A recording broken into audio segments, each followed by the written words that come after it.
आज की ये कहानी है गौतम बुद्ध की। और आप लोग अपनी स्क्रीन पर कुछ फोटो भी देख रहे होंगे। तो आज की इस क्लास में हम लोग गौतम बुद्ध के बारे में एक सामान्य जानकारी देखेंगे। इनके बारे में हम लोग जानेंगे। अगर देखिए गौतम बुद्ध के जन्म की बात करें तो इनका जन्म 563 ईसा पूर्व में लुम्बिनी नेपाल में हुआ था। अब आप लोगों के दिमाग में एक और सवाल आ गया होगा कि ईसा पूर्व और ईसवी में क्या फर्क होता है। तो देखिए ईसा के जन्म के पहली की तिथि को ईसा पूर्व कहते हैं, उनके जन्म की तिथि के बाद को ईसवी कहते हैं। इसे आप लोग इस तरह से समझ सकते हैं। मान लीजिए कि आपके पिताजी ने कोई घर बनवाया हुआ है। तो अगर आप देखते हैं कि आपके पिताजी से पूछें कि आपने ये घर कब बनवाया था, अगर आपके जन्म के पहले बनवाया होगा तो वो बोल देंगे कि अपने बच्चे की, जो भी बच्चे हैं उनके जन्म के 5 साल पहले हमने बनवाया था। और बाद में बनवाया होगा तो बोल देंगे अपने बच्चों के जन्म के 5 साल बाद बनवाया। इसमें लड़के भी हो सकते हैं, लड़कियां भी हो सकती हैं, दोनों के लिए बोला है। तो गौतम बुद्ध का जन्म कहाँ होता है? लुम्बिनी नेपाल में होता है। कब होता है? 563 ईसा पूर्व में होता है। नेपाल को देख लीजिए, ये नेपाल है। और आप देखिए उत्तराखंड, उत्तर प्रदेश, बिहार, सिक्किम, पश्चिम बंगाल, हमारे 5 राज्यों की सीमा लगती है नेपाल से। और इनके पिता का नाम शुद्धोधन, और जो कि एक क्षत्रिय राजा थे। उनकी माता का नाम महामाया महादेवी था। गौतम के जन्म के 7 दिन बाद ही उनकी माँ की डेथ हो जाती है, मृत्यु हो जाती है।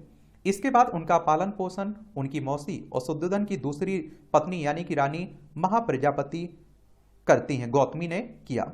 गौतम बुद्ध का वास्तविक नाम सिद्धार्थ था, लेकिन बौद्ध साहित्य में उन्हें कई अन्य नाम, जैसे आप देखिए शाक्य मुनि, गौतम, शाक्य सिंह जैसे कई नामों से जाना जाता है। इनकी माता महामाया कोलियन वंश की राजकुमारी थी।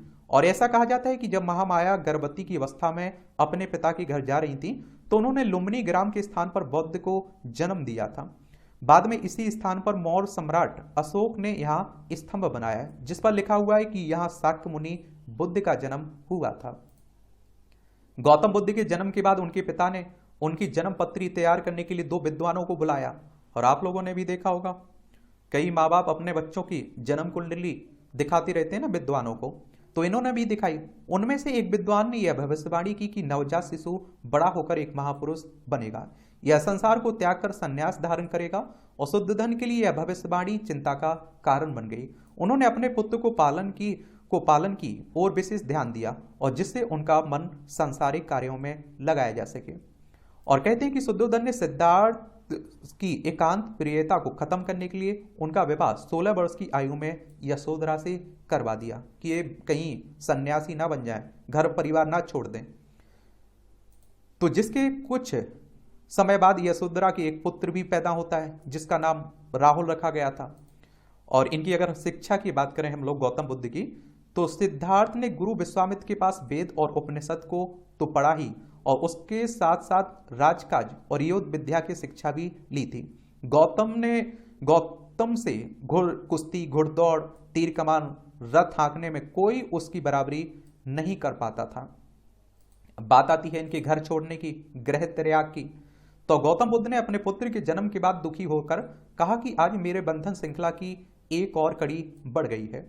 और कहा जाता है कि बौद्ध साहित्य के अनुसार उनके जीवन की 4 घटनाओं ने उन्हें बहुत ही प्रभावित किया, और जिससे उन्होंने घर छोड़ने का मन बना लिया। जैसा कि प्रसिद्ध राजकुमार सिद्धार्थ अपने सारथी चन्ना के साथ में सवार होकर घूमने के लिए जाया करते थे सैर पर। और कहते हैं कि सैर करते समय उन्होंने भिन्न भिन्न अवसरों पर एक वृद्ध पुरुष को देखा है, बूढ़े पुरुष को देखा है, एक रोगी को देखा है, एक मरे हुए व्यक्ति यानी कि एक मृतक को देखा है, और एक सन्यासी को देखा है। और इन दृश्य को देखकर सिद्धार्थ को तब पक्का विश्वास हो गया कि यह संसार दुखों का घर है, और यह शरीर तथा सांसारिक सुख दुख सभी एक क्षण के ही होते हैं। और कहते हैं कि इन्होंने अपने सारथी से पूछा भी कि ये क्या है, तो उन्होंने कहा कि एक दिन आपको बूढ़ा होना पड़ेगा। एक रोगी को देखा तो कभी भी बीमारी आपको लग सकती है। एक मृतक को देखा तो कहा कि ये भी दिन आ सकते हैं, आना ही है कुछ कभी ना कभी। और एक सन्यासी जो मस्त था उसे देखा तो उसके बारे में पूछा तो कहा कि ये सन्यासी है, ये बिल्कुल मोह माया से हट चुका है। तो यही दृश्य इन्होंने देखे।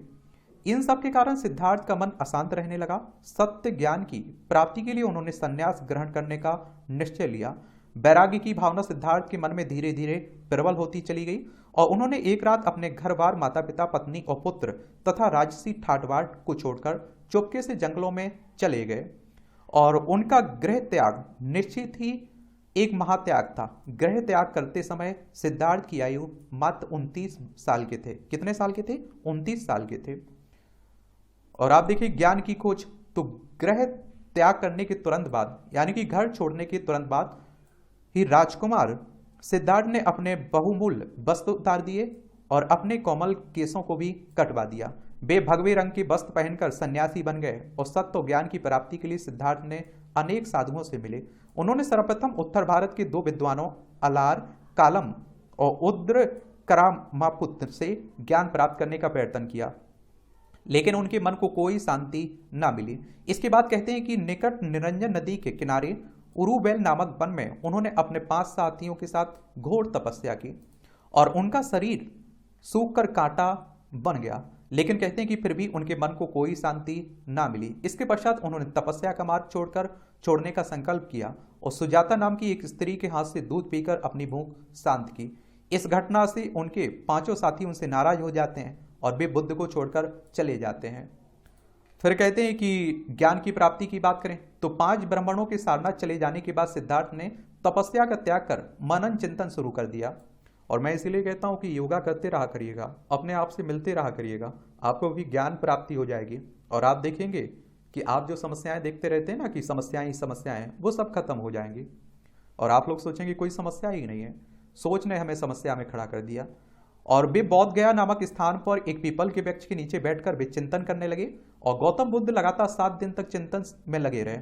8वें दिन वैशाख मास की पूर्णिमा को उन्हें ज्ञान की प्राप्ति हुई। उन्होंने ये जान लिया कि मनुष्य की अपनी वासना ही उसके दुख का मूल कारण है। इन वासनाओं का दमन करने से ही उसे मन शांति मिल सकती है। सिद्धार्थ को यह ज्ञान 35 वर्ष की आयु में प्राप्त हुआ और वे उसी दिन क्या बुद्ध बन गए। क्या बन गए? बुद्ध बन गए सिद्धार्थ से। और बौद्ध गया में जिस वृक्ष के नीचे गौतम बुद्ध ने ज्ञान प्राप्त किया उसे बौद्ध वृक्ष के नाम से जाना जाता है। और धर्म प्रचार, तो ज्ञान प्राप्ति के बाद महात्मा बुद्ध ने अपने धर्म का प्रचार करने का निश्चय किया और उन्होंने अपना पहला उपदेश सारनाथ में उन 5 ब्राह्मणों को दिया जो पथभ्रष्ट समझकर उनका साथ छोड़कर चले गए थे। बुद्ध के उपदेश से प्रभावित होकर इन 5 ब्राह्मणों ने बौद्ध धर्म ग्रहण कर लिया। इस घटना को इतिहास में धर्म चक्र परिवर्तन कहा जाता है और शीघ्र ही महात्मा बुद्ध की कीर्ति चारों ओर फैलने लगी और महात्मा बुद्ध 45 वर्ष तक देश के कई भागों में धर्म प्रचार में लगे रहे। और आप लोग जो देखिए महात्मा गांधी अहिंसा की बात करते हैं ना, ये पहले ही आप देखिए कि गौतम बुद्ध ने करनी शुरू कर दी थी। कुछ ही समय बाद बुद्ध के शिष्यों की संख्या हजारों पे पहुंच गई और यहाँ तक कि कौशल के राजा प्रसन्नजीत और मगध के बिंबिसार, अजातशत्रु, वैशाली की प्रसिद्ध गणिका आम्रपाली, स्वयं खुद पिता उनके शुद्धोधन और पुत्र राहुल ने भी उसके धर्म को ग्रहण किया। और अपने प्रिय शिष्य आनंद के विशेष आग्रह करने पर उन्होंने स्त्रियों को भी बौद्ध धर्म की दीक्षा देना स्वीकार कर लिया था। और आपने देखा होगा कि हर साल लाखों लोग बौद्ध धर्म अपनाते हैं। और हमारे देखिए भीमराव अंबेडकर, पहले कानून मंत्री, संविधान के पिता, उन्होंने अपने अंतिम समय में आप देखते हैं कि बौद्ध धर्म अपना लिया था। महात्मा बुद्ध की शिक्षाएं अगर हम लोग देखें तो महात्मा बुद्ध की शिक्षाएं शादी तथा व्यवहारिक जीवन से संबंध रखने वाली थी। उन्होंने आत्मा तथा परमात्मा के बारे में गुण तथा पेचीदा बातों का प्रचार नहीं किया और उनके द्वारा विधानात्मक सिद्धांत और निषेधात्मक सिद्धांत थे। अब आप खुद सोच लीजिए कि अगर आप लोग किसी क्षेत्र में जा रहे हैं, लोगों के बीच जा रहे हैं, उनकी भाषा में अपनी बात रख रहे हैं, उन्हें समझा रहे हैं, तो बड़े आसानी से समझ जाएंगे आपकी बात को और आपसे जुड़ जाएंगे। अगर आप मान लीजिए कि हिंदी बोलने वाले वहाँ रहते हैं और आप इंग्लिश में बोलने लग जाइए, किसी को समझ में ही नहीं आएगा। अगर हम लोग इनके 4 आर्य सत्य की बात करें तो आप देखेंगे कि क्या देखेंगे? 4 आर्य सत्य। बौद्ध धर्म की आधारशिला उनके 4 आर्य सत्य हैं और उसके अन्य सिद्धांत का विषय भी इन शब्दों के आधार पर ही हुआ है। यह 4 आर्य सत्य इस प्रकार हैं। दुख, तो आप देखिए महात्मा बुद्ध के अनुसार संसार दुखों का घर है। क्या है? दुखों का घर है। दुख समुदाय, बुद्ध के अनुसार दुख का कारण सांसारिक विषयों की कभी ना बुझने वाली प्यास है और इस प्यास के वशीभूत होकर मनुष्य अनेक प्रकार के स्वार्थपूर्ण कार्य करता है और आप देखिए इन कार्यों के फलस्वरूप से दुख प्राप्त होता है और अपनी इच्छाओं के कारण ही मनुष्य सांसारिक बंधनों से मुक्त नहीं हो पाता और बार बार इस संसार में आकर कष्ट भोगता रहता है। दुख निरोध। महात्मा बुद्ध के अनुसार यदि मनुष्य दुख के कारण को ही समाप्त कर दे तो उसे दुखों से मुक्ति प्राप्त हो सकती है। इच्छाओं और वासनाओं का दमन करके मनुष्य दुखों से छुटकारा पा सकता है। त्याग भी दुख निरोध है। फिर आप देखते हैं कि दुख निरोध का मार्ग तृष्णा तथा अविद्या आदि दुखों के कारण को दूर करने के लिए बुद्ध ने जो मार्ग अपनाया वह दुख निरोध मार्ग कहलाया और इस अष्टांगिक मार्ग भी कहा जाता है। इसे क्या कहते हैं? अष्टांगिक मार्ग भी कहते हैं। इसमें आप देखिए अष्टांगिक मार्ग में अगर आप लोग देखें, महात्मा बुद्ध ने अपने अनुयायियों को 8 सिद्धांत अपनाने का उपदेश दिया जिन्हें बौद्ध धर्म में अष्ट मार्ग कहा जाता है और ये सिद्धांत वास्तव में उनकी शिक्षाओं का सार है और इन पर चलने से मनुष्य का जीवन पवित्र हो जाता है और उनकी इच्छाओं का दमन हो जाता है। अष्टमार्ग के अनुसार 8 नियम इस प्रकार हैं: सत्य दृष्टिकोण, सत्य वचन, सत्य विचार, सत्य कर्मों और आप देखिए निर्वाह की विशुद्ध प्रणाली और विशुद्ध और ज्ञान मुक्त प्रयास, सत्य स्मृति और सत्य ध्यान यानी चित्र की एकाग्रता से है।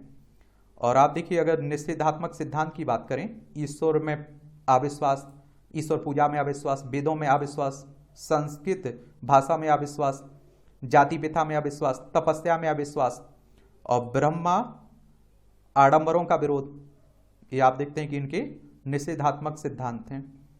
और इनकी अगर हम लोग अंतिम समय की बात करें, मौत की बात करें, मृत्यु की, तो बौद्ध की मृत्यु लगभग 80 वर्ष की आयु में हुए जब वे पावा नगर में गए थे, जहां उन्होंने एक लोहार के घर भोजन किया और जिससे उन्हें पेचिश हो गया और गोरखपुर में कुशीनगर के स्थान पर पहुंचने पर उनका स्वास्थ्य और अधिक बिगड़ गया और उन्होंने अपने प्राण त्याग दिए। लेकिन कई भारतीय विद्वानों के सूत्रों के अनुसार उनकी मृत्यु 483 ईसा पूर्व में वैशाख मास की पूर्णिमा को मानी जाती है और कई विद्वान बुद्ध की मृत्यु को ऐतिहासिक उदाहरण सहित 487 ईसा पूर्व में स्वीकार करते हैं और बुद्ध के शरीर त्यागने की इस घटना को बौद्ध लोक महापरिनिर्वाण कहा जाता है। अब आप देखिए इनके कुछ सुविचार भी हैं, एक कथन भी याद रखिएगा, वह हमारा खुद का ही दिमाग होता है और हमारे दुश्मन का नहीं होता है जो हमें गलत रास्तों पर ले जाता है। और दर्द तो निश्चित है, कष्ट वैकल्पिक है।